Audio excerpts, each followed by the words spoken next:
નમસ્કાર વિદ્યાર્થી મિત્રો, ધોરણ 12 સાયન્સના વિદ્યાર્થીઓ માટે આપણે દરેક પ્રકરણના વન શોટ વિડીયો બનાવવા જઈ રહ્યા છીએ. એમાં પ્રકરણ નંબર 1થી શરૂઆત કરીએ છીએ. એક પ્રકરણનો એક વિડીયો બનાવશો જેમાં સંપૂર્ણપણે ટૂંકી સમજૂતી સાથે સાથે બધા જ સૂત્રો અને એ સૂત્રના કઈ રીતે MCQ બને એની પણ સાથે સાથે ચર્ચા કરતા જશું, જે તમને કન્સેપ્ટ ક્લિયર કરવા માટે 100% ફાયદો થશે, 100% ઉપયોગી થશે. એ પ્રકારે આપણે શરૂઆત કરવા જઈ રહ્યા છીએ પ્રકરણ નંબર 1થી. પ્રકરણ નંબર 1 છે વિદ્યુત ભાર અને વિદ્યુત ક્ષેત્ર. તો પ્રકરણ નંબર 1માં વિદ્યુત ભારની વાત કરીએ તો વિદ્યુત ભાર જે છે એ બે પ્રકારના છે વિદ્યાર્થી મિત્રો. વિદ્યુત ભાર જે છે બે પ્રકારના છે, એક ધન અને એક ઋણ. એમાં ધન તરીકે આપણે પ્રોટોન જે છે એને આપણે ધન તરીકે લઈએ છીએ અને પોઝિટ્રોન જે છે એ પોઝિટ્રોનને પણ આપણે ધન વિદ્યુત ભાર તરીકે ઘણી વખત તો ઉપયોગી થતો હોય છે. જેમાં ઋણ વિદ્યુત ભારમાં સમાવેશ થાય છે ઇલેક્ટ્રોનનો સમાવેશ થાય છે. કોઈપણ પદાર્થ જે છે, કોઈપણ પદાર્થ શરૂઆતમાં જે છે એ તટસ્થ છે. એનો મતલબ જેટલા ધન વિદ્યુતભાર છે એટલો જ ઋણ વિદ્યુતભાર ધરાવે છે. ધન વચ્ચે શું થાય છે? અપાકર્ષણ. ઋણ વચ્ચે શું થાય છે? અપાકર્ષણ. અને વિજાતીય વિદ્યુતભાર એટલે કે ધન ઋણ વચ્ચે આકર્ષણ થાય છે. તટસ્થ પદાર્થ છે એને આપણે વિદ્યુત ભારિત કરવાની મુખ્ય 3 મેથડ છે. એક છે ઘર્ષણને ઇંગ્લિશમાં કહીએ છીએ ફ્રિક્શન કહીએ છીએ. અને બીજી છે કંડક્શનને આપણે કહીએ છીએ સંપર્કમાં લાવવાથી, જેને કંડક્શન કહીએ છીએ, કંડક્શન. અને ત્રીજી જે મેથડ છે એ ત્રીજી મેથડ છે ઇન્ડક્શન, જેને આપણે ગુજરાતીમાં કહીએ છીએ પ્રેરણ, ઇંગ્લિશમાં કહીએ છીએ ઇન્ડક્શન. તો કોઈપણ પદાર્થને વિદ્યુત ભારિત 3 રીતે કરી શકીએ. એક છે ફ્રિક્શન, કંડક્શન અને ઇન્ડક્શન. આ 3 રીતે જ આપણે કોઈપણ પદાર્થને વિદ્યુત ભારિત કરી શકીએ. તો ઘર્ષણમાં શું થાય છે? દાખલા તરીકે કોઈ કાચના સળિયાને રેશમના કપડા સાથે ઘસવામાં આવે તો કાચનો સળિયો જે છે એ ઇલેક્ટ્રોન ગુમાવે છે. ઇલેક્ટ્રોન જે ગુમાવે તે ધન વિદ્યુત ભારિત થાય, અને જે ઇલેક્ટ્રોન મેળવે તે કેવો થાય છે? ઋણ વિદ્યુત ભારિત થાય છે. હા, ખાસ યાદ રાખજો, જે ઇલેક્ટ્રોન ગુમાવે છે તે ધન વિદ્યુત ભારિત થાય છે. જે ઇલેક્ટ્રોન ગુમાવે છે એનું દળ ઘટે. તો ધન વિદ્યુત ભારિત થયેલો પદાર્થ હોય એનું દળ ઘટ્યું હોય, કેમ કે એને ઇલેક્ટ્રોન ગુમાવ્યા છે, ઇલેક્ટ્રોન કંઈક દળ લઈને જાય છે. જે પદાર્થ ઋણ વિદ્યુત ભારિત થતો હશે એનું દળ વધે, કેમ કે એને ઇલેક્ટ્રોન મેળવેલા છે. ઇલેક્ટ્રોન મેળવે છે એટલે દળ વધે છે. ઘર્ષણની પ્રક્રિયામાં બંને પદાર્થ વિરુદ્ધ પ્રકારના વિદ્યુત ભારિત થશે, એટલે કે એક ધન થશે તો સામે બીજો ઋણ થશે. ત્યારબાદ વાત કરીએ સંપર્કમાં સુવાહક પદાર્થો જે છે, એક પદાર્થ વિદ્યુત ભારિત છે, બીજો સુવાહક પદાર્થ વિદ્યુત ભાર રહિત છે. એ બંનેને એકબીજાના સંપર્કમાં લાવીએ તો પદાર્થ જે છે એ બંને પદાર્થ વિદ્યુત ભારિત થશે. સંપર્કમાં લાવવાથી બંને પદાર્થ સમાન પ્રકારના થઈ જશે, એટલે કે કાં બંને ધન વિદ્યુત ભારિત થશે કાં બંને ઋણ વિદ્યુત ભારિત થશે. જો એક પદાર્થ ધન વિદ્યુત ભારિત હોય, એક પદાર્થ ઋણ વિદ્યુત ભારિત હોય, બંને ઉપર અસમાન વિદ્યુત ભાર હોય તો પણ જો મોટો વિદ્યુતભાર ધન વિદ્યુત ભારિત હોય તો બંને પદાર્થ ધન વિદ્યુત ભારિત થશે. સંપર્કમાં લાવવાથી જો સમાન પરિમાણના બે ગોળાઓ હોય, સમાન પરિમાણ એટલે કે ત્રિજ્યા સમાન હોય, અને સંપર્કમાં લાવીએ તો એક ગોળો વિદ્યુત ભારિત હોય, બીજો ગોળો વિદ્યુત ભાર રહિત હોય, તો બંને પર વિદ્યુત ભાર સમાન થઈ જશે, એટલે કે બંને ઉપર Q/2 થઈ જશે. બે ગોળાઓ છે, એક ઉપર Q1 વિદ્યુત ભાર છે, બીજા ઉપર Q2 છે. બંનેને સંપર્કમાં લાવવામાં આવે અને પછી છોડી દેવામાં આવે તો બંને ઉપર વિદ્યુત ભાર Q1 Q2/2, એટલે કે બંને વિદ્યુત ભારનો બેઝિક સરવાળો. વિદ્યાર્થી મિત્રો, બેઝિક સરવાળો એટલે ધન અને ઋણ બંનેને ધ્યાનમાં લેવાના છે. ધન અને ઋણ બંનેને ધ્યાનમાં લઈએ તો બંનેના બેઝિક સરવાળા ભાગ્યા 2 જેટલો દરેક ગોળા ઉપર વિદ્યુતભાર રહેશે. ત્રીજી મેથડ છે ઇન્ડક્શન એટલે કે ભૌતિક સંપર્ક કરાવ્યા વગર કોઈ પદાર્થને વિદ્યુત ભારિત કરવો. ભૌતિક સંપર્ક કરાવ્યા વગર વિદ્યુત ભારિત કરવાની પ્રક્રિયાને આપણે શું કહીએ છીએ? ઇન્ડક્શન કહીએ છીએ. ક્લિયર? તો આ વિદ્યુત ભાર જે છે એ સૂક્ષ્મ કણો પરનો આંતરિક ગુણધર્મ છે. આંતરિક ગુણધર્મ છે એક પ્રકારનો. દરેક પદાર્થ પર વિદ્યુત ભાર દરેક પદાર્થ પર વિદ્યુત ભારનું મૂલ્ય જે છે એના પૂર્ણ ગુણાંકમાં હોય છે. એટલે કે આપણે હવે વાત કરીએ વિદ્યુત ભારના ગુણધર્મોની, જેમાં સમાવેશ થઈ જશે વિદ્યુત ભારના ગુણધર્મો. તો વિદ્યુત ભારના ગુણધર્મો કયા કયા છે એની ચર્ચા કરીએ. તો દાખલા તરીકે એક ગુણધર્મ છે વિદ્યુત ભારનો. વિદ્યુત ભાર જે છે એ કોઈપણ પદાર્થ ઉપર વિદ્યુત ભારનું મૂલ્ય ઈના પૂર્ણ ગુણાંકમાં હોય, જેને આપણે વિદ્યુત ભારનું ક્વોન્ટમીકરણ કહીએ છીએ. અહીંયા ઘણા બધા MCQ બને છે. એક તો તમને આપેલું હોય કે 1 મિલીકુલમ વિદ્યુત ભારમાં ઇલેક્ટ્રોનની સંખ્યા શોધો. તો Q આપી દીધા છે, 1 મિલીકુલમ એટલે Q આપી દીધા છે, અથવા માઇક્રોકુલમ આપે અથવા 1 કુલમ આપે. તો N શોધવા છે તો N = શું થશે? Q/E. ઇલેક્ટ્રોન આ E જે છે એ પ્રાથમિક કણ છે, પ્રાથમિક વિદ્યુત ભાર છે. પ્રાથમિક વિદ્યુત ભાર છે તેનું મૂલ્ય 1.6 × 10⁻19 કુલમ. કુલમ એ વિદ્યુત ભારનો એકમ છે. કુલમ એ વિદ્યુત ભારનો એકમ છે. વિદ્યુત ભારનું પારિમાણિક સૂત્ર છે A1T1, એ પણ યાદ રાખવાનું છે. ત્યારબાદ તમને જો ઇલેક્ટ્રોનની સંખ્યા આપેલી હોય, N આપેલી હોય, તો તમે Q = N સૂત્ર મૂકીને સીધો વિદ્યુત ભારની મૂલ્ય શોધી શકો છો.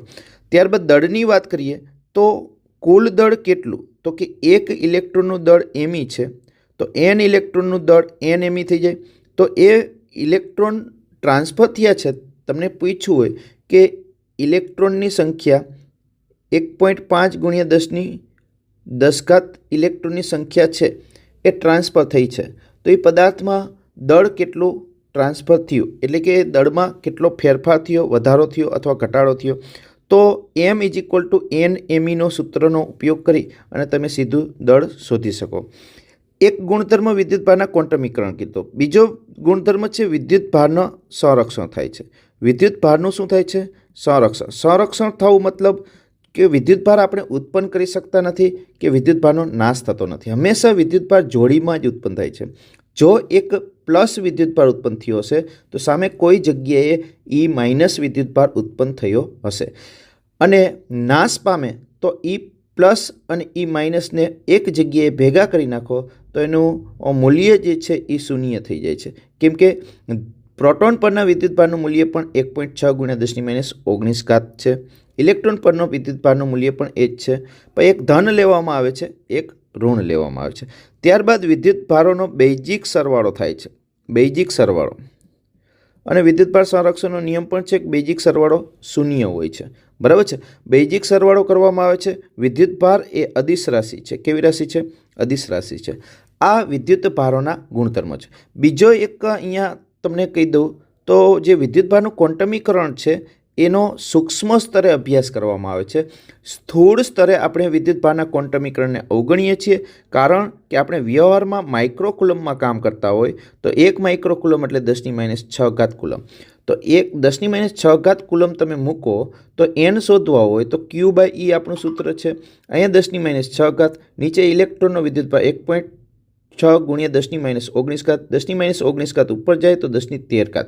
તો 10⁻13 જેટલા પ્રચંડ સંખ્યા મળે છે ઇલેક્ટ્રોનની. આટલી મોટી સંખ્યા માટે આપણે વિદ્યુત ભારનું ક્વોન્ટમીકરણ અવગણી શકીએ છીએ. એટલે કે સ્થૂળ સ્તરે વિદ્યુત ભારનું ક્વોન્ટમીકરણ અવગણી શકાય છે. બરાબર છે? એ યાદ રાખવાનું છે. ત્યારબાદ આપણે અહીંયા વિદ્યુત ભારનો પોઈન્ટ પૂરો કરીએ. હવે આપણે વાત કરીએ છીએ વિદ્યુત બળની. વિદ્યુત બળની વાત કોણે કરી? સૌ પ્રથમ કુલમ નામના વૈજ્ઞાનિકે વિદ્યુત બળ વિશેની વાત કરી છે. એટલે એને આપણે કુલમ બળ પણ કહીએ છીએ. કુલમ્બે શું કીધું કે કોઈ પણ વિદ્યુત ભારો છે એ વિદ્યુત ભારો વચ્ચે લાગતું આકર્ષી કે અપાકર્ષી બળ છે એ વિદ્યુત ભારના ગુણાકારના સમપ્રમાણમાં અને તેમની વચ્ચેના અંતરના વર્ગના વ્યસ્ત પ્રમાણમાં હોય છે. આપણે ચલની નિશાની કાઢી અચળાંક મૂકીએ છીએ કે. અહીંયા કેની વાત કરીએ તો કેનું CGS મૂલ્ય 1 હોય છે, એ પણ યાદ રાખવાનું છે. સ્મોલ કે છે જે કુલંબ અચળાંક અથવા સપ્રમાણતા અચળાંક કહીએ છીએ, એમાં કેનું CGS મૂલ્ય જે છે એ 1 છે. કેનું MKS મૂલ્ય છે 1/4πε0. જ્યારે બે વિદ્યુત ભારની વચ્ચે શૂન્યાવકાશ હોય ત્યારે અહીંયા એપ્સિલન 0 ને શૂન્યાવકાશની પરમિટિવિટી કહીએ છીએ અને બીજું મૂલ્ય છે 9 × 10⁹ કેનો એકમ થશે ન્યૂટન ઇન્ટુ મીટર સ્ક્વેર પર coulomb square, newton metre square પર કુલમ્બ સ્ક્વેર, જે પારિમાણિક સૂત્ર માટે પણ તમને ઉપયોગી થશે. વાત કરીએ એપ્સિલન 0ની. એપ્સિલન 0 શૂન્યાવકાશની પરમિટિવિટી છે. એપ્સિલન 0નું મૂલ્ય છે 8.85 × 10⁻12. કેના વ્યસ્ત એનો એકમ થઈ જાય છે કુલમ્બ સ્ક્વેર. અહીંયા 1/4π એપ્સિલન 0 મૂકો તો કુલમ્બ સ્ક્વેર પર ન્યૂટન મીટર સ્ક્વેર થાય છે. આના ઉપરથી એનું પારિમાણિક સૂત્ર પણ તમે બનાવી શકો. કુલમ્બ એટલે A1T1 એનો વર્ગ છે એટલે A2T2. બળનું પારિમાણિક સૂત્ર M1 L1 T-2 અને લંબાઈનું છે અંતરનું છે એટલે L2. આનું સાદરૂપ આપો તો M-1 L12 એટલે L-3 T4 અને A2. આ એપ્સિલન 0નું પારિમાણિક સૂત્ર થયું છે. એપ્સિલન 0નું પારિમાણિક સૂત્ર ઘણી વખત ક્યુના સંદર્ભમાં પણ પૂછવામાં આવે છે. ક્યુના સંદર્ભમાં પારિમાણિક સૂત્ર પૂછવામાં આવે તો આ Q2 છે, અહીંયા M1 છે, L1 છે, T-2 છે, L2 છે. તો M-1 L-3 T ઉપર જશે T2 અને Q2. તો આ ક્યુના સંદર્ભમાં એપ્સિલન 0નું પારિમાણિક સૂત્ર થાય છે. ત્યારબાદ આપણે વાત કરીએ તો જો માધ્યમ હોય તો FM કેની કિંમત અહીંયા 1/4π એપ્સિલન થઈ જાય છે એપ્સિલન 0ના બદલે, અને Q1 Q2 R² સૂત્ર છે. માધ્યમ હોય તો પરમિટિવિટી એપ્સિલન થઈ જાય છે. તો એપ્સિલન 0 ને એપ્સિલન R અથવા કેપિટલ K એટલે કે સાપેક્ષ પરમિટિવિટી કહીએ છીએ. સાપેક્ષ પરમિટિવિટી અથવા ડાયલેક્ટ્રિક અચળાંક પણ કહેવાય છે. વિદ્યાર્થી મિત્રો, ડાયલેક્ટ્રિક અચળાંક, સાપેક્ષ પરમિટિવિટી, ડાયલેક્ટ્રિક. અહીંયા પણ એક સરસ મજાનો MCQ બને છે કે જ્યારે માધ્યમ હોય ત્યારે શૂન્યાવકાશ હોય ત્યારે આપણે એને F0 કહીએ. તો માધ્યમ K ડાયલેક્ટ્રિક અચળાંક અથવા એપ્સિલન R ડાયલેક્ટ્રિક અચળાંકવાળું, K પણ કેપિટલ K છે, આ સ્મોલ k નથી. અહીંયા બળ અચળાંકવાળો, અહીંયા કુલમ્બ અચળાંકવાળો K નથી, બરાબર છે, કેપિટલ K, જેને એપ્સિલન R પણ કહેવાય છે. સાપેક્ષ પરમિટિવિટી પણ કહેવાય છે. જ્યારે શૂન્યાવકાશમાં બળ F0 હોય ત્યારે K ડાયલેક્ટ્રિક અચળાંકવાળું માધ્યમ દાખલ કરવામાં આવે તો માધ્યમમાં બળ Kમાં ભાગનું થઈ જાય છે, Kમાં ભાગનું. પણ જો K દૂર કરવામાં આવે તો K ગણું થઈ જાય. સિમ્પલ. અહીંયા F0 ને કરતાં કરો તો માધ્યમ હોય ત્યારે બળ FM હતું અને માધ્યમ દૂર કર્યું તો K ગણું થઈ જાય. F0 ને કરતાં કરીએ તો K × FM. આ રીતે યાદ રાખશો તો તમને આવડશે. K દાખલ કરવામાં આવે તો બળ Kમાં ભાગનું થઈ જાય છે. K ડાયલેક્ટ્રિક અચળાંકવાળું માધ્યમ દૂર કરવામાં આવે તો બળ K ગણું થઈ જાય છે. તો આ વાત કરી આપણે બળની. બળના સદિશ સ્વરૂપની વાત કરીએ તો Q1 પર Q2 વડે લાગતું બળની વાત કરવી હોય તો F12 સદિશ સ્વરૂપે લખીએ તો K Q1 Q2 R12² અને R12 કેરેટ કરીએ છીએ. અહીંયા સદિશનું મૂલ્ય લખો તો K1 K2 R12 સદિશનું મૂલ્ય R12 ઘન થઈ જશે. એટલે આ રીતે પણ લખી શકાય છે. કુલમ્બ બળનો નિયમ જે છે એ ન્યૂટનની ગતિના બીજા નિયમનું પાલન કરે છે. એટલે કે સદિશ F12 બરાબર માઇનસ સદિશ F21 લખી શકાય છે. કુલમ્બનો નિયમ એ ટુ બોડી ફોર્સ છે. કુલમ્બ બળ એ ટુ બોડી ફોર્સ છે. એટલે કે બે બળો વચ્ચે જ્યારે બે વિદ્યુતભારો વચ્ચે જ્યારે બળની ગણતરી કરતા હોય ત્યારે ત્રીજો વિદ્યુતભાર એના બળમાં દખલગીરી કરતો નથી, જેને આપણે ટુ બોડી ફોર્સ તરીકે ઓળખીએ છીએ. જ્યારે કોઈ ગોળો હોય, વિદ્યુતભારિત ગોળો હોય, બે ગોળાઓ હોય અને એના કારણે લાગતા વિદ્યુત બળની વાત કરતા હોય ત્યારે આ સમગ્ર વિદ્યુતભાર નાના એવા કેન્દ્રમાં કેન્દ્રિત છે એમ વિચારી અને બંને વચ્ચેના કેન્દ્રો વચ્ચેનું અંતર જે છે એ ધ્યાનમાં લેવામાં આવે છે. ગોળાકાર કવચ હોય તો કવચની અંદર વિદ્યુત બળ જે છે એ શૂન્ય હોય છે, અંદર વિદ્યુત ક્ષેત્ર પણ શૂન્ય હોય છે. હમણાં આપણે વિદ્યુત ક્ષેત્રની પણ વાત કરીશું, બરાબર છે. તો કવચ હોય તો પણ એના કેન્દ્રો વચ્ચેનું અંતર ધ્યાનમાં લેવામાં આવે છે. આ બધી બાબતો ધ્યાનમાં રાખવાની છે. અને કુલમ્બ બળ એ સ્થિત વિદ્યુતભારો એટલે કે સ્થિર વિદ્યુતભારો માટે લાગે છે. આ કુલમ્બ બળ એ, બરાબર છે. આ કુલમ્બ બળની આટલી બાબતો તમારે ધ્યાનમાં રાખવાની છે. ત્યારબાદ સંપાતપણાના સિદ્ધાંતનું પાલન કરે છે, એટલે કે વધુ વિદ્યુત ભારો હોય, અહીંયા Q1 વિદ્યુત ભાર છે, અહીંયા Q2 વિદ્યુત ભાર છે, અહીંયા Q3 વિદ્યુત ભાર છે. Q1 વડે Q3 પર લાગતું બળ અને Q2 વડે Q3 પર લાગતું બળ શોધવું હોય તો તમે જેના પર લાગે છે એને F3 કહી દીધું. તો 3 પર 1 વડે લાગતું બળ વત્તા 3 પર 2 વડે લાગતું બળ, આવી રીતે સદિશ સરવાળો કરી શકાય છે, જેને સંપાતપણાનો સિદ્ધાંત કહીએ છીએ અને પરિણામી બળ આપણે શોધી શકીએ છીએ, જેનો પણ આપણે ઉપયોગ કરેલો છે. હવે વાત કરીએ છીએ વિદ્યુત ક્ષેત્રની. વિદ્યાર્થી મિત્રો, વાત કરીએ વિદ્યુત ક્ષેત્રની. વિદ્યુત ક્ષેત્ર, તો વિદ્યુત ક્ષેત્ર કેને કહેવાય? તો કે કોઈ વિદ્યુત ભાર જે છે, દાખલા તરીકે અહીંયા ધન વિદ્યુત ભાર છે, એની નજીક કોઈ હું નાનો એવો વિદ્યુત ભાર લાવું છું, જેને આપણે પરીક્ષણ વિદ્યુત ભાર કહીશું. પરીક્ષણ વિદ્યુત ભાર એ ધન વિદ્યુત ભાર લઈએ છીએ અને એકમ ધન વિદ્યુત ભાર લઈએ છીએ. પરીક્ષણ વિદ્યુત ભાર તરીકે એકમ ધન વિદ્યુત ભાર. પરીક્ષણ વિદ્યુત ભાર શક્ય તેટલો નાનો હોવો જોઈએ. નાનામાં નાનો પરીક્ષણ વિદ્યુત ભાર કેટલો હોય? તો કે 1.6 × 10−19 કુલમ્બ હોય છે. એ પણ યાદ રાખવાનું છે. પરીક્ષણ વિદ્યુત ભાર શક્ય તેટલો નાનો હોય તેમ આપણે પરિણામી વિદ્યુત ક્ષેત્ર, તે બિંદુ પાસેનું વિદ્યુત ક્ષેત્ર સાચાની નજીક મેળવી શકીએ. આ ધન વિદ્યુત ભાર છે, એની નજીક એકમ ધન વિદ્યુત ભારને લાવીએ તો ધન વચ્ચે અપાકર્ષણ થશે, તો એની દિશા દૂર તરફ હશે. અહીંયા ધન વિદ્યુત ભારને લાવું, અપાકર્ષણ થાય, તો અપાકર્ષણ જે દિશામાં બળ લાગે છે એ દિશા વિદ્યુત ક્ષેત્રની દિશા દર્શાવે. તો વિદ્યુત ક્ષેત્રની વ્યાખ્યા શું થાય છે? તો કે એકમ ધન વિદ્યુત ભાર પર લાગતા બળને વિદ્યુત ક્ષેત્ર કહીએ છીએ. એકમ ધન વિદ્યુત ભાર પર લાગતા વિદ્યુત બળને છેદમાં હોય ને આગળ એકમ લગાડી દો. એકમ ધન વિદ્યુત ભાર પર લાગતા વિદ્યુત બળને શું કહીએ છીએ? વિદ્યુત ક્ષેત્ર કહીએ છીએ. તો વિદ્યુત બળની દિશા છે એ જ વિદ્યુત ક્ષેત્રની દિશા છે. તો એનો મતલબ ધન વિદ્યુત ભારનું વિદ્યુત ક્ષેત્ર બહારની તરફ હશે, કેમ કે અપાકર્ષણ થાય છે. આપણે પરીક્ષણ વિદ્યુત ભાર એકમ ધન વિદ્યુત ભાર લઈએ છીએ.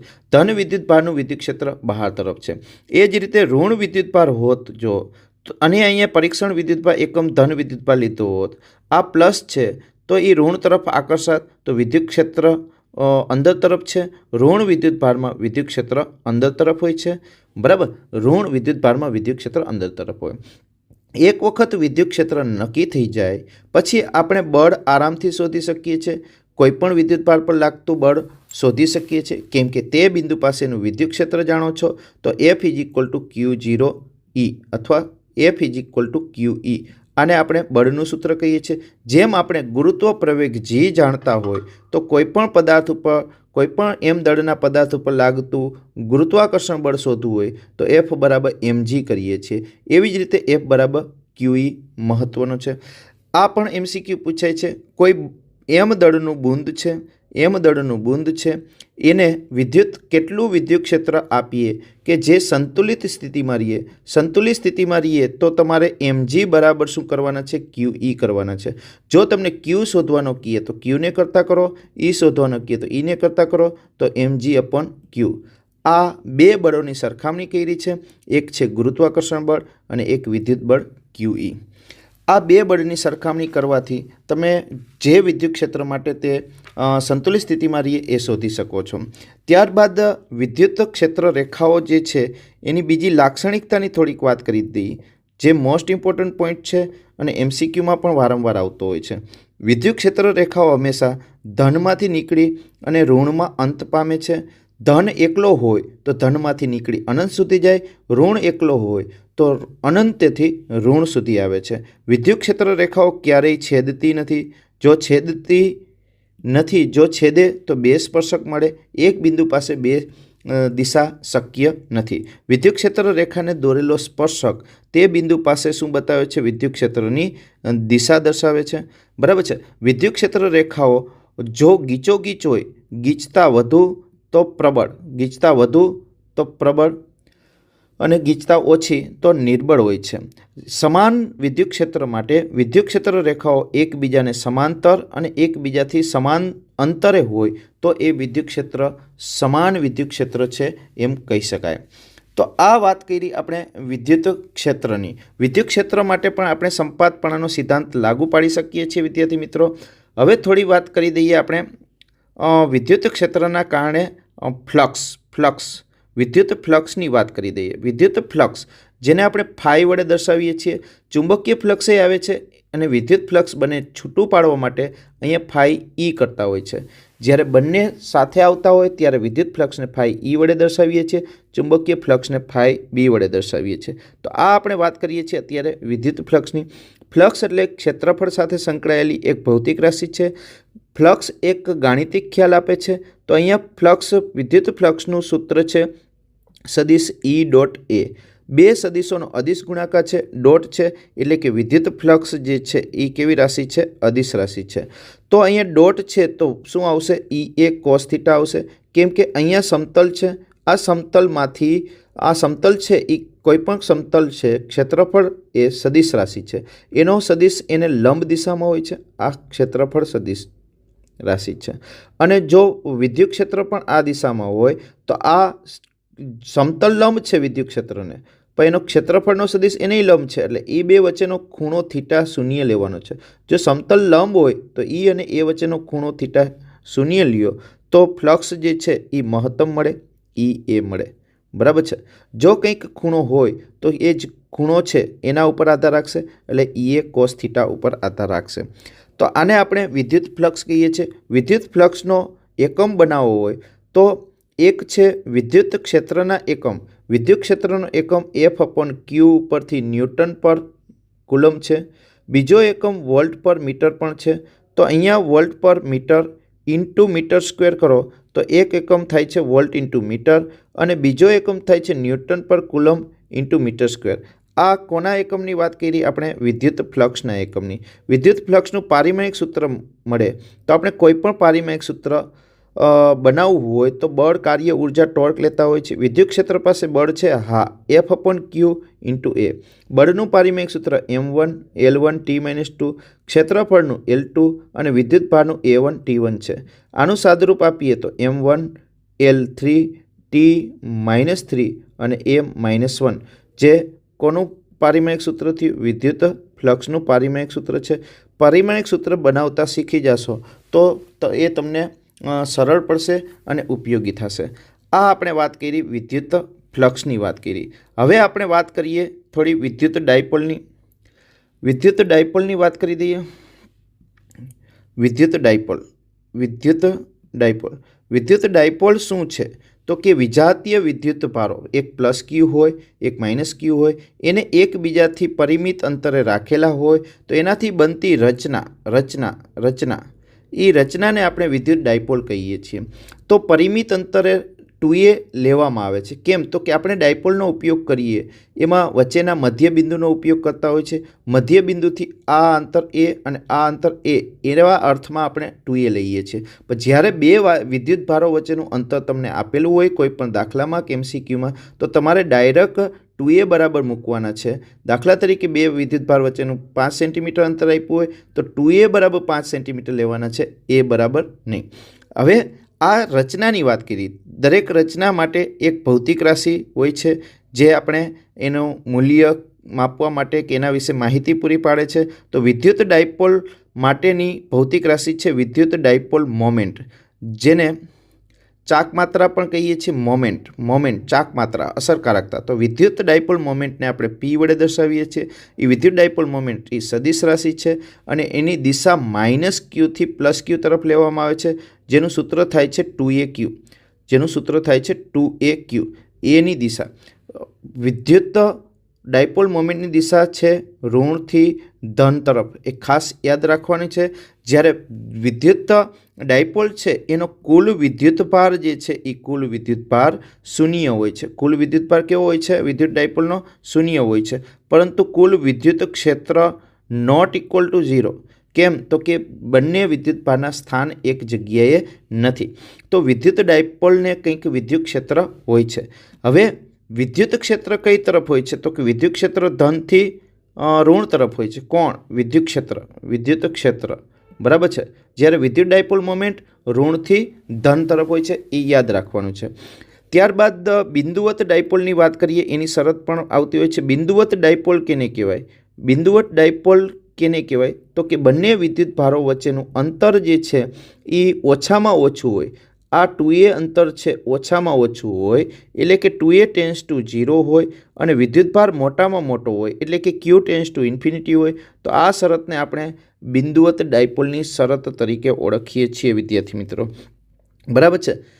નેક્સ્ટ વાત કરીએ તો હવે વિદ્યુત ડાયપોલ જે છે એની અક્ષ પરનું વિદ્યુત ક્ષેત્ર, અક્ષ પરનું વિદ્યુત ક્ષેત્ર ડાયપોલ હોય એની અક્ષ પરના વિદ્યુત ક્ષેત્રની વાત કરીએ તો દાખલા તરીકે આ ડાયપોલ છે, એક પ્લસ ક્યુ છે, એક માઇનસ ક્યુ છે અને બંને વચ્ચેનું અંતર 2a છે. ડાયપોલ મોમેન્ટની દિશા p કેરેટ માઇનસથી પ્લસ તરફ છે.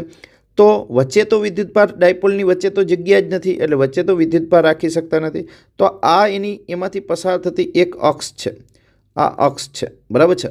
અક્ષ ઉપર કોઈપણ બિંદુએ વિદ્યુત ક્ષેત્ર લેશો, કોઈપણ બિંદુએ વિદ્યુત ક્ષેત્ર લેશો તો એ વિદ્યુત ક્ષેત્રની દિશા પીની દિશામાં થશે. કેમ?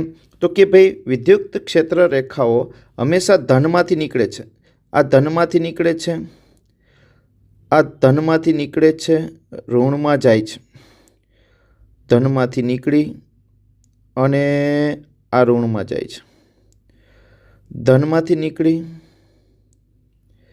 અને ઋણમાં જાય છે, અહીંયા ધનમાંથી નીકળી આમ ઋણમાં જાય છે. તો આમ ધનમાંથી નીકળે છે, અહીંયા આમ ધનમાંથી નીકળે છે, આમ ધનમાંથી નીકળે છે, આમ ઋણમાં અંદર જાય છે, ઋણમાં અંદર જાય છે. તો વિદ્યુત ક્ષેત્રની દિશા આ બિંદુએ લ્યો, અહીંયા અક્ષ પર આ બિંદુએ લ્યો, આ બિંદુએ લ્યો, આ બિંદુએ લ્યો, આ બિંદુએ. અક્ષ પરની વાત કરીએ છીએ અત્યારે. અક્ષ ઉપર પી સદિશ અને ઈ સદિશ બે સમાંતર હોય છે, એક જ દિશામાં હોય છે એટલે બંને વચ્ચેનો ખૂણો થીટા જે છે એ શૂન્ય હોય છે, એ યાદ રાખવાનું છે. બરાબર છે. બંને સમાન દિશામાં હોય છે. હવે અક્ષ પર કોઈપણ બિંદુએ આપણે અત્યારે ડાયરેક્ટ આર ગ્રેટર ધેન મોર ગ્રેટર ધેન એ માટે વાત કરીએ છીએ. એના માટે વિદ્યુત ક્ષેત્રનું સૂત્ર છે તમે જાણો છો, સદિશ સ્વરૂપે લખીએ તો 2kp અપોન આર ઘન છે અને પી કેરેટ એ બંનેની દિશા સમાન છે એટલે પ્લસ આવે છે. એટલે કે ડાયપોલના કારણે વિદ્યુત ક્ષેત્ર છે એ 1/r ઘન મુજબ ઘટે છે, 1/r ઘન મુજબ ઘટે છે. બરાબર. આ વાત કરી આપણે અક્ષ પરના વિદ્યુત ક્ષેત્રની વાત કરી. ત્યારબાદ આપણે વાત કરીએ ડાયપોલ જે છે એના વિષુવરેખા પરના, વિષુવરેખીય સમતલ છે વિદ્યુત ડાયપોલના વિષુવવૃત્ત પર અથવા વિષુવરેખા પર વિદ્યુત ક્ષેત્ર. તો વિષુવરેખા પર વિદ્યુત ક્ષેત્રની વાત કરીએ તો અહીંયા આ જે છે એને વિષુવરેખા કહેવાય છે. આ તો એના ઉપર વિદ્યુત ક્ષેત્ર તમે જુઓ છો કે આમ ધનમાંથી નીકળી ઋણમાં જાય છે, ધનમાંથી નીકળી ઋણમાં જાય છે. જ્યારે પી કેરેટની દિશા આ દિશામાં છે. બરાબર. તો બંને પરસ્પર વિરુદ્ધ દિશામાં હોય છે એટલે કે ઈ અને પી વચ્ચેનો ખૂણો જે છે એ થીટા 180 હોય છે, આ યાદ રાખવાનું છે. બરાબર છે. તો આર મોર ગ્રેટર ધેન એ માટે વિષુવરેખા પરના બિંદુએ વિદ્યુત ક્ષેત્ર છે -kp અપોન આર ઘન. જો સદિશ સ્વરૂપે લખવું હોય તો અહીં સદિશ કરશો, અહીં પી કેરેટ કરશો. આ પી કેરેટ અને ઈ પરસ્પર વિરુદ્ધ દિશામાં છે, આ -a છે. અહીંયા તમે જોઈ શકો છો અક્ષ ઉપર 2kp અપોન આર ઘન છે અને વિષુવરેખા પર kp અપોન આર ઘન છે. તો અહીંયા પણ વિદ્યુત ક્ષેત્ર છે એ 1/r ઘન મુજબ ઘટે છે. આ બંનેની સરખામણીના MCQ પૂછાતા હોય છે. તમને એમ પૂછવામાં આવે અક્ષ પરનું વિદ્યુત ક્ષેત્ર છેદમાં વિષુવરેખા પરનું વિદ્યુત ક્ષેત્ર તો એનો ગુણોત્તર છે એ 2:1 છે, એ યાદ રાખવાનું છે. એનું ઉલટું પૂછવામાં આવે તો 1:2 છે. એટલે અક્ષ પર વિદ્યુત ક્ષેત્ર બમણું છે સમાન અંતર માટે, સમાન અંતર માટે. હવે બંને વિદ્યુત ક્ષેત્ર સમાન થાય તો અંતરનો ગુણોત્તર પૂછે, અંતરનો ગુણોત્તર પૂછે તો શું થશે? તો અહીંયા તમે મૂકશો 2kp અપોન દાખલા તરીકે x ઘન, x અક્ષ ઉપર છે અને અહીંયા kp અપોન y ઘન, y અંતરે છે. ત્યાં વિદ્યુત ક્ષેત્ર સમાન થાય છે તો kp કેન્સલ થઈ જાય છે. તો અહીં x ઘન છેદમાં y ઘન કરીએ તો અહીં 2 વધે. આ બંને બાજુ ઘનમૂળ કરવામાં આવે તો અહીં 2નું ઘનમૂળ આવશે, ઘનમૂળ જેમ 1 થશે. અંતરનો ગુણોત્તર પણ પૂછાતો હોય છે. તો આ આપણે વાત કરી વિદ્યુત ડાયપોલના અક્ષ પરના વિદ્યુત ક્ષેત્ર અને વિષુવરેખા પરના વિદ્યુત ક્ષેત્રની વાત કરી. હવે આપણે વાત કરવા જઈ રહ્યા છીએ કે આ જે વિદ્યુત ડાયપોલ છે એ વિદ્યુત ડાયપોલને બાહ્ય ક્ષેત્રમાં મૂકવામાં આવે, બાહ્ય ક્ષેત્રમાં મૂકવામાં આવે. કલર ચેન્જ કરીએ ડાયપોલને બાહ્ય ક્ષેત્રમાં મૂકવામાં આવે. બાહ્ય વિદ્યુત ક્ષેત્ર. બાહ્ય વિદ્યુત ક્ષેત્ર બે પ્રકારના મૂકશું. એક છે નિયમિત જેને સમાન વિદ્યુત ક્ષેત્ર કહેવાય, અને બીજું છે અનિયમિત અથવા અસમાન વિદ્યુત ક્ષેત્ર છે.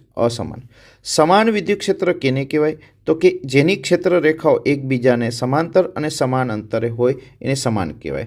અનિયમિત વિદ્યુત ક્ષેત્ર સમાંતર ન હોય, આવી હોય તો એને અસમાન કહેવાય. કોઈ વિદ્યુત ભાર હોય એનું વિદ્યુત ક્ષેત્ર પણ અસમાન જ કહેવાય, એ પણ યાદ રાખવાનું છે. આ ધન વિદ્યુત ભાર છે તો એનું વિદ્યુત ક્ષેત્ર અસમાન જ કહેવાય, અનિયમિત કહેવાય. આવા અસમાન વિદ્યુત ક્ષેત્રમાં કોઈ ડાયપોલ રાખવામાં આવે દાખલા તરીકે આ પ્લસ ક્યુ છે, આ માઇનસ ક્યુ છે. તો પ્લસ ક્યુ ઉપર વિદ્યુત ક્ષેત્રની દિશામાં બળ લાગે, માઇનસ ક્યુ ઉપર વિદ્યુત ક્ષેત્રની વિરુદ્ધ દિશામાં બળ લાગે. તો અહીંયા પરિણામી બળ શૂન્ય જ હોય. યાદ રાખવાનું છે. પરિણામી બળ સમાન વિદ્યુત ક્ષેત્રમાં, નિયમિત વિદ્યુત ક્ષેત્રમાં પરિણામી બળ શૂન્ય જ હોય. અસમાન વિદ્યુત ક્ષેત્રમાં નોટ ઇક્વલ ટુ 0. અસમાન વિદ્યુત ક્ષેત્રમાં પરિણામી બળની વાત કરું છું, ટોર્કની નહીં, બળની. પરિણામી બળ અશૂન્ય જ નોટ ઇક્વલ ટુ 0. એટલે કે આમાં પરિણામી બળ શૂન્ય જ હશે, આમાં પરિણામી બળ અશૂન્ય જ હશે. હવે વાત કરીએ, અહીંયા બળ યુગ્મ રચાય છે. બંને બળ સમાન મૂલ્યના પરસ્પર વિરુદ્ધ દિશામાં હોવાથી ટોર્ક ઉત્પન્ન થાય છે.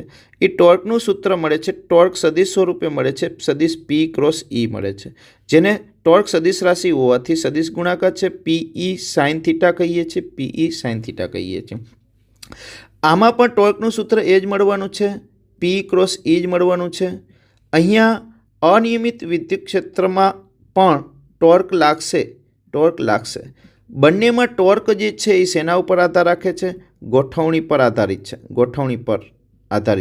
ગોઠવણી પર આધારિત હોવાના કારણે વિદ્યુત ક્ષેત્ર શૂન્ય હોઈ પણ શકે અને શૂન્ય ન પણ હોઈ શકે. વિદ્યાર્થી મિત્રો, તો ટોર્ક બંનેમાં ગોઠવણી ઉપર આધાર રાખે છે, એ યાદ રાખવાનું છે. જો થીટા 0 હોય એટલે કે ડાયપોલ ભ્રમણ થતો વિદ્યુત ક્ષેત્રને સમાંતર થઈ જાય. પ્લસ ક્યુ આ દિશામાં, માઇનસ ક્યુ આ દિશામાં, આવી રીતે સમાંતર થઈ જાય. આમાં પણ પ્લસ ક્યુ આ દિશામાં, માઇનસ ક્યુ આ દિશામાં, આવી રીતે સમાંતર થઈ જાય તો ટોર્ક શૂન્ય થઈ જશે. અનિયમિત વિદ્યુત ક્ષેત્રમાં ડાયપોલ ભ્રમણની સાથે રેખીય સ્થાનાંતરિત કરશે, જ્યારે નિયમિત વિદ્યુત ક્ષેત્રમાં ડાયપોલ ઓનલી શું કરશે? ભ્રમણ, રોટેશન કરશે, એટલે કે ભ્રમણ જ કરશે. ટોર્ક મહત્તમ ક્યારે હશે ભાઈ? ટોર્ક જ્યારે થીટા 90 હશે ત્યારે ટોર્ક મહત્તમ હશે, PE, અને થીટા 0 હશે ત્યારે ટોર્ક શૂન્ય હશે. બરાબર છે? આ યાદ રાખવાનું છે. એટલે કે ટોર્ક ગોઠવણી ઉપર આધાર રાખે છે. આ બાહ્ય ક્ષેત્રમાં વિદ્યુત ડાયપોલ પર લાગતા ટોર્કની આપણે વાત કરેલી છે. અનિયમિત વિદ્યુત ક્ષેત્રમાં કોઈ ડાયપોલ છે અથવા તો કોઈ પદાર્થ છે એમાં ડાયપોલ ક્રિએટ થતો હોય, ડાયપોલ પ્રેરિત થતો હોય, જેને આપણે પોલેરાઇઝેશન પણ કહીએ છીએ. પોલેરાઇઝેશન. એ પોલેરાઇઝેશન વિશે આપણે ચેપ્ટર 2માં વધારે ભણીશું, કેમ કે કેપેસિટરમાં આવશે ત્યારે એમાં વધુ આવશે, એટલે એમાં ભણીશું. બીજું, વિદ્યુત ડાયપોલના આધારે પદાર્થના 2 પ્રકાર પડે છે. ધ્રુવીય અણુઓના 2 પ્રકાર પડે છે, ધ્રુવીય અણુઓ અને અધ્રુવીય અણુઓ. એની પણ ચર્ચા આપણે ચેપ્ટર 2ની અંદર કરીશું. હવે આપણે જઈએ છીએ વિદ્યુત ભારોના વિતરણ તરફ. વિદ્યુત ભારોનું વિતરણ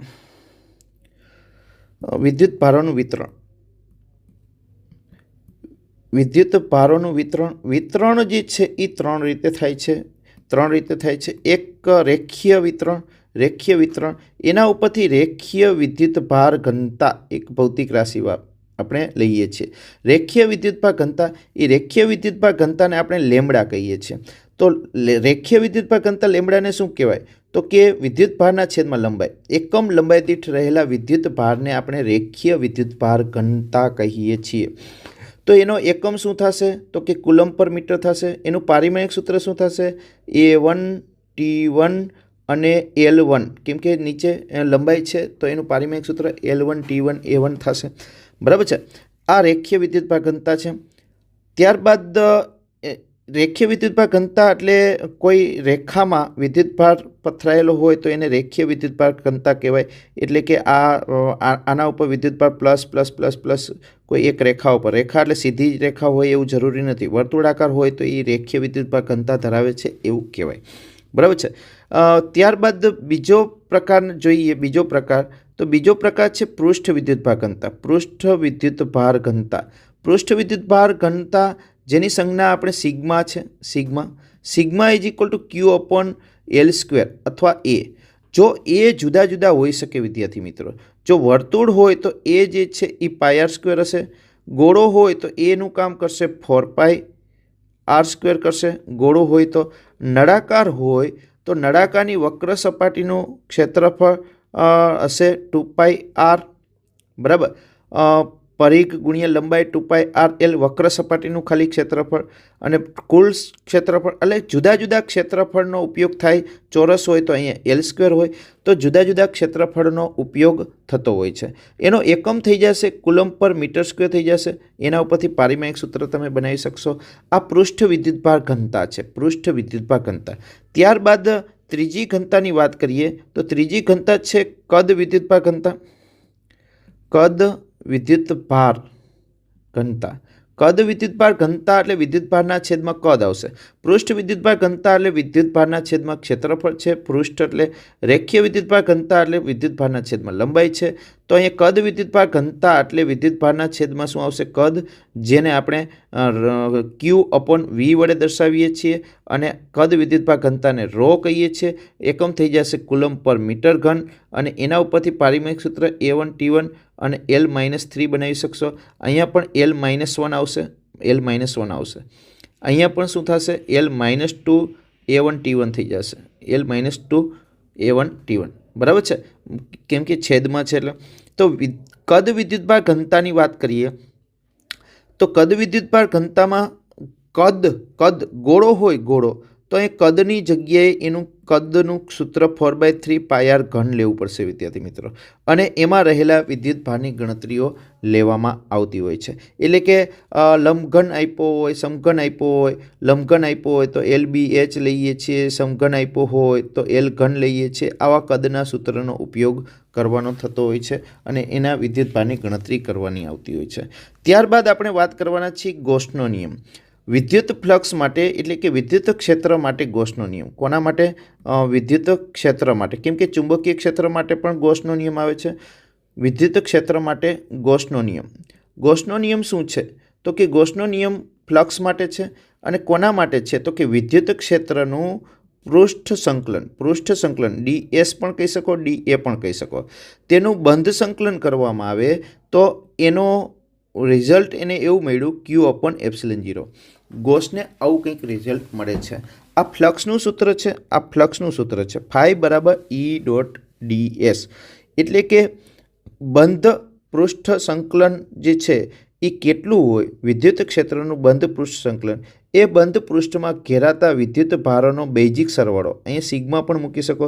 બેઝિક સરવાળો. દાખલા તરીકે આ એક બંધ પૃષ્ઠ છે, એની અંદર Q1 વિદ્યુતભાર છે, બહાર Q2 વિદ્યુતભાર છે, અહીંયા Q3 વિદ્યુતભાર છે, વળી પાછો અહીંયા Q4 વિદ્યુતભાર છે, અહીંયા Q5 વિદ્યુતભાર છે.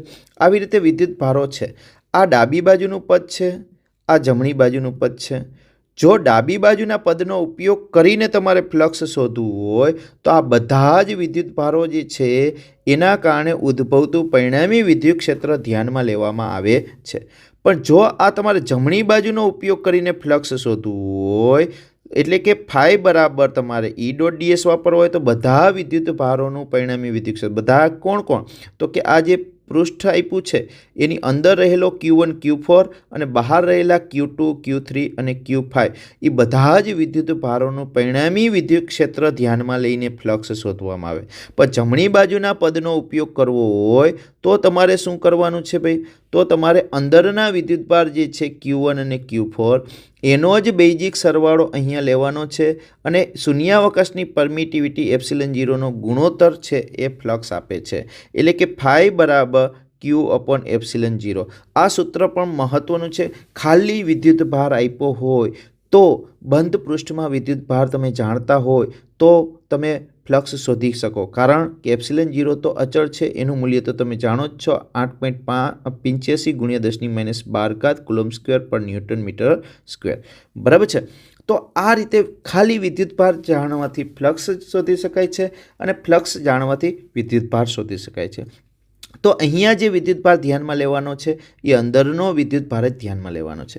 બીજી વસ્તુ એ કે ગોસનો નિયમ જે છે એ પૃષ્ઠ કોઈ પણ આકારનું હોય, પૃષ્ઠ બંધ પૃષ્ઠ જે છે એ પૃષ્ઠના આકાર કે પરિમાણ પર આધારિત નથી। એટલે કે જ્યારે તમારે વિદ્યુત ભારનો ઉપયોગ કરીને ફ્લક્સ શોધવાનું છે ત્યારે તમારે એના પરિમાણની, એટલે કે એની ત્રિજ્યાની, ગોળો હોય કે વર્તુળ હોય કે કોઈ સમઘન હોય તો એના કદની કે લંબાઈની કે પહોળાઈની કોઈ પણ ચિંતા કરવાની નથી, એના પરિમાણથી સ્વતંત્ર છે, ફક્ત ને ફક્ત એ અંદરના વિદ્યુત ભાર પર આધાર રાખે છે। વિદ્યાર્થી મિત્રો, દાખલા તરીકે આ એક સમઘન છે, આ એક સમઘન છે, સમઘનની અંદર ક્યુ જેટલો વિદ્યુતભાર રાખેલો છે, ક્યુ જેટલો।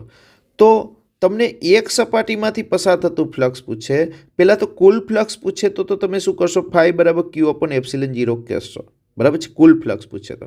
પણ એક પૃષ્ઠ સાથે, આ એક પૃષ્ઠ સાથે સંકળાયેલું ફ્લક્સ પૂછે તો આને 6 બાજુઓ હોવાથી ફાઈ બરાબર Q/6ε0 ફ્લક્સ તમને મળી શકે। 6/6 કરવાના છે એટલે એક પૃષ્ઠ સાથે સંકળાયેલું ફ્લક્સ મળે છે। તો આ રીતે બંધ પૃષ્ઠમાં ઘેરાતા વિદ્યુત ભાર ઉપરથી તમે ફ્લક્સ શોધી શકો। દાખલા તરીકે હજી એકાદું ઉદાહરણ દઈએ, આ નળાકાર છે, આ નળાકારની બોર્ડર પાસે અહીંયા એક ક્યુ વિદ્યુતભાર છે, આ બિંદુ પાસે એક ક્યુ વિદ્યુતભાર છે, અહીંયા અંદર છે, અહીંયા જ મૂકવું એટલે તમને અહીંયા ક્યુ વિદ્યુતભાર છે, ક્યુ વિદ્યુતભાર અહીંયા। તો આ નળાકાર સાથે સંકળાયેલું ફ્લક્સ કેટલું, તો કે ભાઈ નળાકાર ગૌસિયન સપાટી પણ કહેવાય છે ધારેલી। આ નળાકાર આ બાજુ પૂરો કરવામાં આવે તો આ અંદર બંધ પૃષ્ઠમાં આવી ગયો।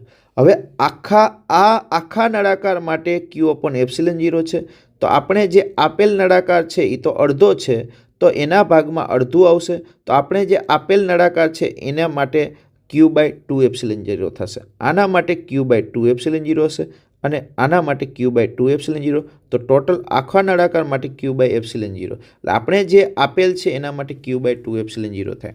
આ રીતે આપણે ફ્લક્સ શોધી શકીએ છીએ। એ જ રીતે તમને એમ પણ કહીએ કે કોઈ ગોળો છે, એ ગોળાની અંદર એક વિદ્યુત ડાયપોલ મૂકેલો છે, વિદ્યુત ડાયપોલ એક ધન વિદ્યુતભાર ધરાવે છે અને ઋણ વિદ્યુતભાર ધરાવે છે। તો વિદ્યુત ડાયપોલનો કુલ વિદ્યુતભાર σQ શૂન્ય થાય છે, તેથી એની સાથે સંકળાયેલું ફ્લક્સ પણ શૂન્ય થશે। તો આ રીતે ગૌસના નિયમનો ઉપયોગ કરીને તમે ફ્લક્સ શોધી શકો છો અને એના MCQ સોલ્યુશન આપી શકો છો, અને એના અગત્યના મુદ્દા પણ આપણે તમને કહી દીધા છે। ગૌસનો નિયમ અંતરના વર્ગના નિયમ પર આધારિત છે, ભલે Q/ε0 છે પણ છતાંય એ કુલમના નિયમ પરથી જ આપણે મેળવેલો છે, એટલે કે અંતરના વર્ગના નિયમ જે છે, અંતરના વર્ગના વ્યસ્ત પ્રમાણમાં એના નિયમ પર આધારિત છે, એ ખાસ યાદ રાખવાનું છે વિદ્યાર્થી મિત્રો। ત્યારબાદ આપણે વાત કરીએ તો ગૌસના નિયમના ઉપયોગો। ગૌસના નિયમનો ઉપયોગ કરી સમિતિ રચના ધરાવતા વિદ્યુત ભારિત પદાર્થો છે એના કારણે ઉદ્ભવતા વિદ્યુત ક્ષેત્ર જે છે એ શોધી શકાય છે। એક્ઝામ્પલ લઈએ તો એક છે અનંત લંબાઈના તાર, અનંત લંબાઈના તારના કારણે ઉદ્ભવતું વિદ્યુત ક્ષેત્ર। દાખલા તરીકે આ એક અનંત લંબાઈનો તાર છે, એ ધન વિદ્યુત ભારિત, એના ઉપર ધન વિદ્યુત ભાર પથરાયેલો છે, તો આ નળાકાર ગૌસિયન સપાટી આપણે અહીંયા ધારતા હોય છે, કેમ કે અહીંયા વિદ્યુત ક્ષેત્ર આ લંબરૂપે બહાર નીકળતું હોય છે, બરાબર છે। અને આપણે થિયરીમાં તમને ખબર છે, આપણે એક સૂત્ર મેળવી છે, E બરાબર સરસ મજાનું λ/2πε0r। અહીંયા તમે જોઈ શકો છો, જો આ સદિશ સ્વરૂપે લખવું હોય આ સૂત્રને, તો E બરાબર λ/2πε0 અને r કેરેટ કરી શકીએ છીએ, કેમ કે ત્રિજ્યાવર્તી દિશામાં છે નળાકારની, એટલે r કેરેટ આપણે કરી શકીએ। હવે આને 2 વડે ગુણાકાર કરો, 2 વડે ભાગાકાર કરો તો અહીં 4πε0 થઈ જશે। તો આને 2 વડે ગુણાકાર કરવાથી 2 અને 1/4πε0 ના k, એટલે 2k λ/r સૂત્ર પણ કહીએ છીએ, 2k λ/r। આ લેમડા શું છે? તો કે આ જે અનંત લંબાઈનો તાર છે એ તાર ઉપર રહેલી રેખીય વિદ્યુતભાર ઘનતા છે, તેના કારણે ઉદ્ભવતા વિદ્યુત ક્ષેત્રની અહીંયા આપણે ચર્ચા કરી છે. અનંત લંબાઈના તારના કારણે ઉદ્ભવતું વિદ્યુત ક્ષેત્ર 1/r મુજબ બદલાય છે, 1/r મુજબ ઘટે છે. ત્યારબાદ હજી એક ઉપયોગ છે અનંત વિદ્યુત ભારિત સમતલ વડે ઉદ્ભવતા વિદ્યુત ક્ષેત્રની વાત કરીએ. આ રીતે એક સમતલ હોય, એના ઉપર વિદ્યુત ભાર પથરાયેલો હોય અને સમતલ ખૂબ જ મોટું હોય, તો આપણે બંને બાજુ લંબઘન પણ ધારી શકીએ અને નળાકાર ગૌસિયન સપાટી પણ ધારી શકીએ છીએ. બંને પ્રકારની સપાટી ધારીને પણ તમે આ પ્રશ્નનું સોલ્યુશન કરી શકો અને એક સરસ મજાનું સૂત્ર મળે છે E/σ/2ε0 બરાબર. તો અહીંયા આ જે સમતલ વડે ઉદ્ભવતું વિદ્યુત ક્ષેત્ર છે એ આરથી સ્વતંત્ર છે. ખાસ યાદ રાખવાનું છે, સ્વતંત્ર છે.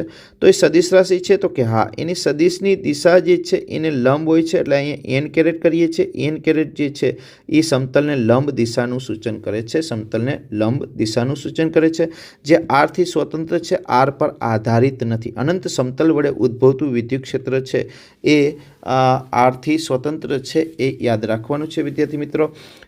ત્યારબાદ આપણે વાત કરીએ ગોળાકાર કવચ. ગોળાકાર કવચ, વિદ્યુત ભારિત ગોળાકાર કવચની વાત કરીએ. કવચ અને સુવાહક ગોળા બંને માટે સમાન રીતે લાગુ પડશે. સુવાહક ગોળો હોય, ગોળો સુવાહક હોય, અવાહક નહીં, બરાબર. સુવાહક ગોળો ક્યારેય અંદર વિદ્યુત ભારિત થતો નથી, કારણ કે વિદ્યુત ભાર હંમેશા સપાટી ઉપર રહે છે. સુવાહકમાં વિદ્યુત ભાર એક જગ્યાએથી બીજી જગ્યાએ જઈ શકવા સ્વતંત્ર છે. તો વિદ્યુત ભાર વચ્ચે અપાકર્ષણ લાગતું હોય છે, એટલે એ સપાટી ઉપર જ રહેતો હોય છે. સુવાહકમાં વિદ્યુત ભાર હંમેશા સપાટી ઉપર રહેતો હોવાથી એ ગોળાકાર કવચ જેવું કામ કરશે. તો દાખલા તરીકે આપણી પાસે એક કેપિટલ આર ત્રિજ્યા છે,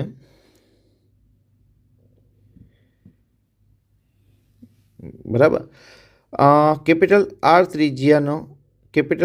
ત્રિજ્યાનો એક ગોળો છે, કેપિટલ આર ત્રિજ્યાનો.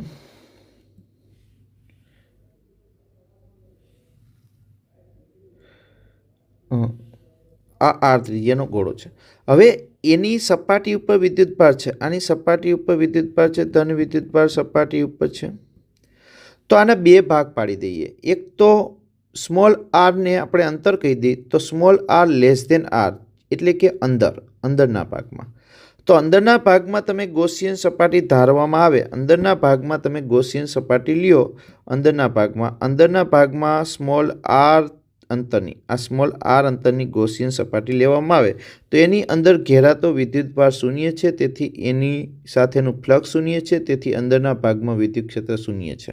તો અંદરના ભાગમાં, કવચની અંદરના ભાગમાં વિદ્યુત ક્ષેત્ર શૂન્ય હોય છે, એ યાદ રાખવાનું છે.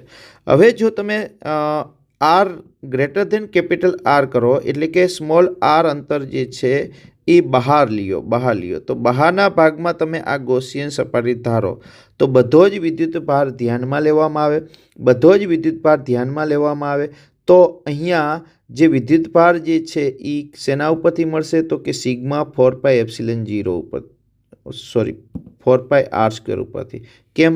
તો કે સિગ્મા એટલે વિદ્યુત ભારના છેદમાં ક્ષેત્રફળ શું છે? 4πr² છે. શું છે? 4πr² છે. તો Q બરાબર σ/4πr² થાય. તો વિદ્યુત ક્ષેત્રનું સૂત્ર, આ બહારના બિંદુ માટેની વાત છે, બહારના બિંદુ માટે વિદ્યુત ક્ષેત્રનું સૂત્ર થશે 1/4πε0 Q upon સ્મોલ r², અહીંયા કેપિટલ r² નહીં, સ્મોલ r²ની વાત છે. હવે આ Qની જગ્યાએ આ કિંમતને ફિટ કરશો, તો અહીંયા થઈ જશે σ/4π કેપિટલ r², નીચે 4πε0 હતા, સ્મોલ r² હતા, 4π કેન્સલ. તો અહીંયા સરસ મજાનું એક સૂત્ર મળે છે, σ/ε0 capital r² upon small r². તો બહારના ભાગમાં વિદ્યુત ક્ષેત્ર જે છે એ ચલે છે 1/r² જ છે.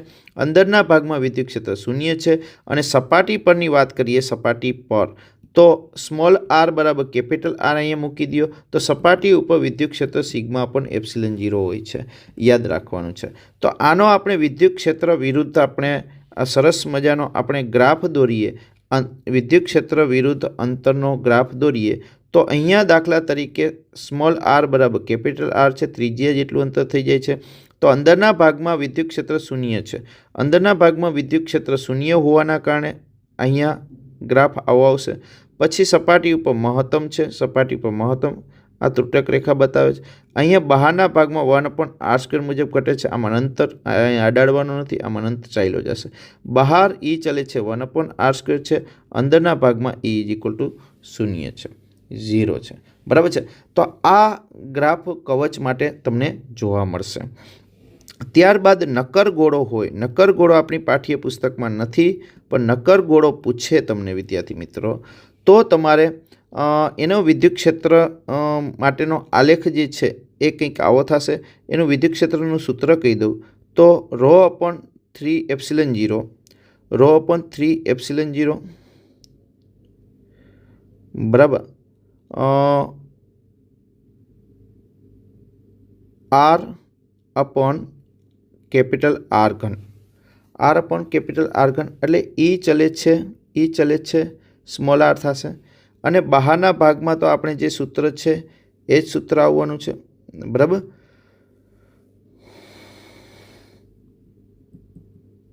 અહીંયા મારી થોડીક મિસ્ટેક છે, મેળવવું પડશે, મેળવી લઈએ, કંઈ વાંધો નહીં. વિદ્યુત ભાર ઘનતા એટલે વિદ્યુત ભારના છેદમાં કદ 4/3 પાઈ R3.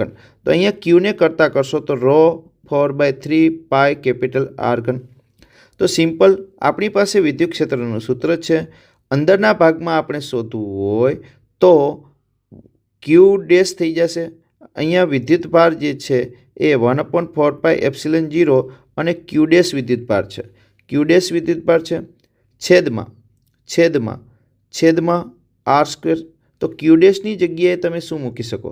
ρ4/3 પાઈ સ્મોલ r3 મૂકી શકો. તો અહીંયા સ્મોલ r3 મૂકવામાં આવે તો 1/4πε0 છે. અહીંયા મૂકીએ ρ4/3 પાઈ સ્મોલ r3 અપોન r². બરાબર. ક્યાં ભાઈ? અંદરના બિંદુએ શોધવું છે તો 4π કેન્સલ થઈ જાય છે. તો ρ/3ε0 તો મળતા જ હતા, r² જાય છે એટલે r મળે. અંદરના ભાગમાં આ સૂત્ર મળે છે ભાઈ, ρ/3ε0 એટલે E ચલે છે r. ત્યારબાદ બહારના બિંદુએ શોધવું હોય તો 1/4πε0 ક્યુ કુલ વિદ્યુતભાર ક્યુ અપોન બહારના બિંદુએ સ્મોલ r². તો ક્યુની જગ્યાએ આ પહેલી કિંમત મૂકશો R વાળી, અહીંયા સ્મોલ r વાળી અંદરના બિંદુએ, આ R વાળી કિંમત મૂકવામાં આવે ક્યુની જગ્યાએ. તો ρ4/3 પાઈ R3 અપોન 4πε0 r². 4π કેન્સલ કરી નાખીએ તો ρ/3ε0 R3 અપોન r². આ બરાબર છે. આ હું જે પહેલાં લખતો હતો એ આ હતું. નેક્સ્ટ અહીંયા E ચલે છે 1/r². તો નક્કર ગોળા માટેનો ગ્રાફ કંઈક આ પ્રકારનો થશે વિદ્યાર્થી મિત્રો. આપણો લાસ્ટ ટોપિક છે આ ચેપ્ટરનો, E વિરુદ્ધ R. અંદરના ભાગમાં E ચલે છે R, અને બહારના ભાગમાં અહીંયા R બરાબર R છે, બહારના ભાગમાં 1/E ચલે છે 1/r². તો આ નક્કર ગોળા માટે નક્કર ગોળો કેવો હોય? અવાહક હોય. સુવાહક તો હંમેશા વિદ્યુતભાર સપાટી ઉપર જ રહેવાનો છે. અવાહક હોય એટલે કે ડાયલેક્ટ્રિક ધરાવતો ગોળો કીધો હોય તો એના માટે વિદ્યુત ક્ષેત્રના સૂત્રનો ગ્રાફ થાય છે. તો અહીંયા આપણા પ્રકરણની આપણે તમામ પ્રકારની માહિતીનો સમાવેશ કરી લીધો છે વિદ્યાર્થી મિત્રો. આપણે અંદાજિત 50 મિનિટની આસપાસમાં આખા પ્રકરણનું રિવિઝન કરાવેલું છે. જો તમે શાંતિથી 1-2 વખત આ વિડીયોને જોઈ લેશો તો આખા પ્રકરણના સૂત્રો યાદ રહી જશે, સાથે સાથે દરેક બાબતના કન્સેપ્ટ પણ ક્લિયર થઈ જશે. તો જો તમને ખરેખર આનંદ આવ્યો હોય, મજા આવી હોય, કંઈક સમજાણું, કંઈક નવું શીખવા મળ્યું એવું થયું હોય તો જરૂર કોમેન્ટ કરજો, જેથી આપણે નેક્સ્ટ વિડીયો પણ બનાવી શકીએ. થેન્ક યુ વિદ્યાર્થી મિત્રો.